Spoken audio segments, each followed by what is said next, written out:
مرحبا يا شهر رمضان مرحبا شهر العبادة مرحبا يا شهر رمضان مرحبا شهر السعادة مرحبا يا شهر.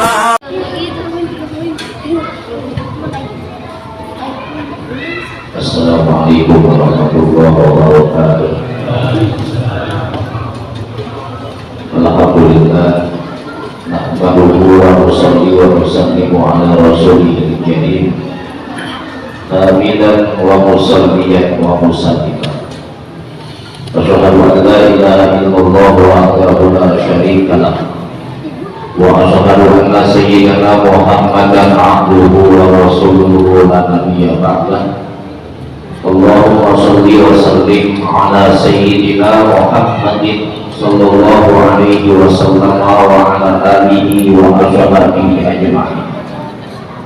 Amma ba'du, hadratul mukarramin wal mukarramin, para hadir, para ulama, para kiai asatidz, tokoh sepuh masyarakat, para orang tua, bapak ibu, saudara-saudari sekalian. Bil khusus kepada Dewan Kemakmuran Masjid Jami Al-Hikmah, puji syukur kepada Allah Subhanahu wa Ta'ala, pada kesempatan malam ini kita berkumpul bersama di malam tersebut, dan setelah 9 hari kita melaksanakan puasa di bulan suci Ramadan. Tentu setelah puji syukur itu kepada Nabi Muhammad SAW, kita kirimkan akan sholawat serta seiring salamnya sebagai sosok daripada asbab keselamatan beruntung kita sebagai umatnya, yang mudah-mudahan kita mendapatkan syafaatul uzma dari Rasul sallallahu alaihi wasallam. Para jamaah as-salimin wa salimat, Bapak Ibu saudara-saudara sekalian, tahaddus binikmah dan ibadah syukur, sebelum kita melaksanakan sholat sunnah tarawih dan sholat sunnah witir, sudah barang tentu kita bersama mengetahui terkait agenda tahunan yang telah diwajibkan oleh Allah. Ketika kita menghadapi bulan suci Ramadan, disitulah Allah perintahkan untuk kita melaksanakan puasa yang telah dituliskan ketika Nabi Muhammad SAW hijrah dari Makkah ke Yathrib atau Madinah di tahun yang kedua Hijriah. Ini merupakan hal penting buat kita sebagai manusia, bahwa dalam waktu puasa Ramadan ini bukan saja kita meningkatkan kualitas keimanan dan ketakwaan kita demi menggapai la'allakum tattaqun, yang Allah katakan di dalam Al-Quran, ya ayyuhalladzina amanu kutiba alaikumus syiyamu kama kutiba alal ladzina min qablikum la'allakum tattaqun. Sangat penting memang tattaqun ini buat kita. Ketika di bulan suci Ramadan kita diperintahkan untuk puasa dari kita setelah malam sahur, kemudian kita sampai menahannya di siang hari sampai sore hari, dan seorang datang minta ulah kita berbuka. Disitulah ada predikat takwa buat kita, dan takutnya ialah setelah nanti hari raya Idul Fitri itu akan kita rasakan. Ketika puasa Ramadan yang lainnya kita tingkatkan, tarawih apakah kita tingkat. Ketika Ramadan kita hafal Quran sampai 3 kali balik, apakah setelah Idul Fitri kita bisa melakukan hal tersebut di bulan suci Ramadan sama dengan setelah Idul Fitri? Kalau sama berarti la'allakum tattaqun itu. Kalau sama berarti la'allakum tattaqun itu ada di hati kita dengan istiqomah iman dan mudawamah takwa kita di hadapan Allah Subhanahu wa Ta'ala. Lantas begitu besar Ramadan mengajarkan kepada kita dengan apa yang kita alami setiap siangnya sampai sore hari. Apa yang dimaksud oleh Allah dari apa yang kita, bagaimana kita sebagai manusia harus bisa menahan lapar sebagaimana orang-orang yang lapar setiap harinya. Kalau kita sebulan cukup pak laparnya, lebih banyak orang-orang yang setiap harinya makan uang tahun dia lapar. Ketika Allah berikan rezeki hanya secukupnya adanya, dia menahan laparnya. Ketika pagi dia makan, sore kadang dia sore makan, besok pagi nggak ketemu nasi lagi.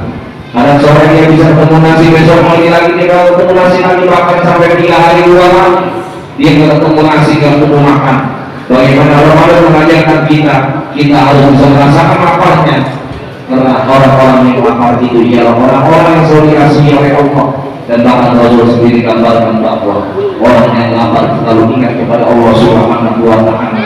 Bagaimana kehidupannya ini tentunya hanya sementara. Tidak ada hakikat kehidupan ini kita terus-menerus hidup di dunia, tapi ada akhirnya bahwa nanti suatu saat Allah Subhanahu wa Ta'ala memanggil kita, inna lillahi wa inna ilaihi raji'un.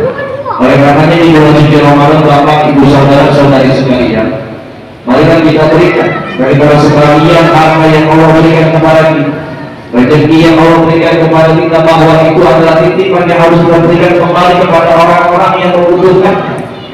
Walaupun kita pandangnya tentu rezeki kita ini sedikit, rezeki kita ini nggak banyak, tapi ada sedikit daripada sedikitnya rezeki kita, ada sedikit daripada sedikitnya rezeki kita. Buat orang-orang yang ada di sekitar kita, nggak perlu jauh-jauh, kita lihat saudara-saudara kita ataupun tetangga kita. Saudara kita juga sama terkadang tidak sama rezekinya dengan kita, saudara kandungnya. 5 orang saudara kandung kita pasti proses profesinya berbeda-beda. Ketika kita bisa menjadi seorang insinyur, ketika kita menjadi seorang pengusaha, ketika kita menjadi seorang dosen, menjadi seorang guru, bisa jadi adik kita hanya tukang ojek, bisa jadi abang kita hanya kuli panggul di pasar, bisa jadi abang kita hanya seorang ustaz guru lagi di kampung, bisa jadi saudara-saudara kandung kita tidak punya pekerjaan, bisa jadi saudara-saudara kandung kita hidup yang lebih susah daripada kita.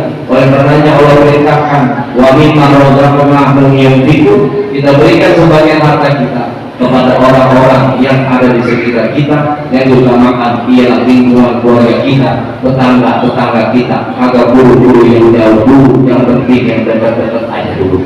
Artinya bahwa Rasul Shallallahu Alaihi Wasallam ini menganjurkan kepada kita bahwa mana bosan sedekah minimal kalian tidak akan berkurang harta yang kita berikan kepada siapapun orangnya. Tidak akan berkurang harta yang kita berikan kepada orang-orang yang membutuhkan daripada harta kita.